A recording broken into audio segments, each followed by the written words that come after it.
California gubernatorial hopeful Katie Porter melting down like hot butter the second she was grilled about whether or not she needs Trump voters to win. Watch. I'm going to try to win every vote I can. And what I'm saying to you is that... Well, to those voters. Okay, so you... I don't want to keep doing this. I'm going to call it. Okay. Thank you. You're not going to do the interview with us? Nope, not like this. I'm not. Not with 7 follow-ups to every single question you ask. Every other candidate has answered. I don't care. I don't care. I want to have a pleasant, positive conversation in which you ask me about every issue on this list. And if every question you're going to make up a follow-up question, then we're never going to get there. Ms. And Porter, we're just going to circle around. I am an investigative I have never had to do this before, ever. You've never had to have a conversation with to end an reporter? interview. Okay, but every other candidate has done this. Welcome to the monoparty state of California. So, Jesse, I know that you have some editorial history with Representative Katie Porter, and you call her Potatoes Porter. Why is that? Well, I don't remember. But didn't she throw a scalding hot tub of water that was boiling a potato at her husband? I believe that's the case. That's the case. Okay, good. The question that stumps California Democrats is, how do you appeal to Trump voters? Apparently, she's never considered that before. She never had to consider that before if you're a Democrat in California. So that blew her mind. She's never had to wrap her head around it, and she completely lost it. And I'm sorry to say that was really bad lighting. The minute you step into an interview like that with bad lighting, you go home. Yeah, she never should have started the interview with a shot like that, Martha. When do you think... I would have to agree with that as well, actually. Yeah. It's terrible. When do you think she knew that she had lost it, that she had blown the interview? I mean, I love it when there's tape like this all over YouTube of people do this. When you think you can make it stop and go away and the cameras are still rolling and she's going, I'm done. And, you know, the taking off the mic moment.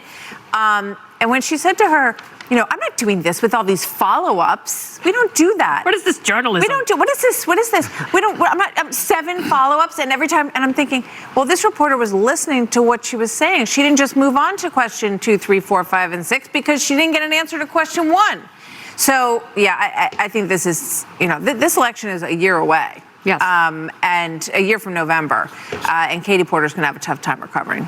Well, right now, she is the top Democrat of people who've declared their candidacy. I reached out to our friend Steve Hilton, who's also running on the Republican side for California governor, and I asked him what this does to her candidacy, and he said, I hope it doesn't tank it. I hope she stays in because she's very beatable. Your thoughts, Harold?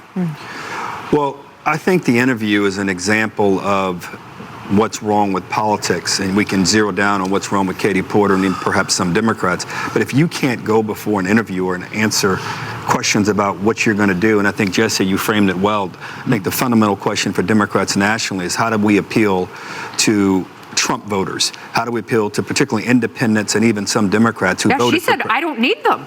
And that may be her answer, and she has every right to that answer, and she'll lose with that. But then what I'm most bothered by is her walking out and saying she shouldn't have to answer these questions. I just think it's indicative where we are now. I wanted to make this last point in the last segment about Democrats. In 2013, when in Obama's second term, when Republicans at this time in October, Republicans didn't know who their nominee would be. They didn't know who the leader of the party would be. In fact, in 2013, everyone thought the consensus was it would be Jeb Bush. In 2021, in the first year of President Biden's first term, in this time of that term, in 2021, the front runner was someone who you went to have pizza with on your show, a guy named Governor Ron DeSantis.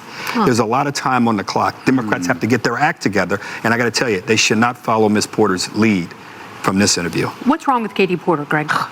Typical hot chick. You know, they have this pretty privilege, you know, just because they're hot. They get special perks. She's like, I'm Katie Porter. Check me out, all right? I don't need a follow-up question. Just look at this. So then she gets up and leaves. I don't blame Katie at all. She learned a she kind of learned from the way the media works with all Democrats. You don't ask a follow-up question. Why do you think Kamala Harris got so far? Because like she would spew this nonsensical verbiage, and people would be like, "What just happened?" But they wouldn't say that.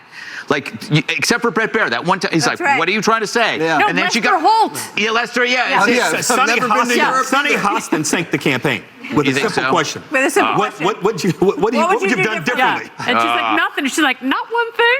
It's good to see the View no. sinking something other than a boat. But you know what, Katie?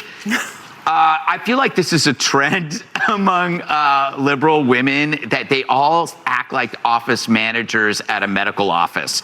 It's like they just can't be bothered with, any. It's like, it's like, how dare you ask me another question? Leave me alone. And then just, let's go to happy hour. Just stick your insurance card under the window. Yes. Typical hot chick.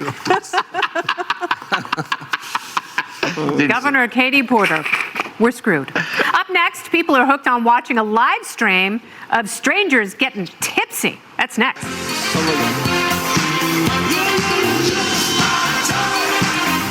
It looks like I'm a wreck. It's in the hole!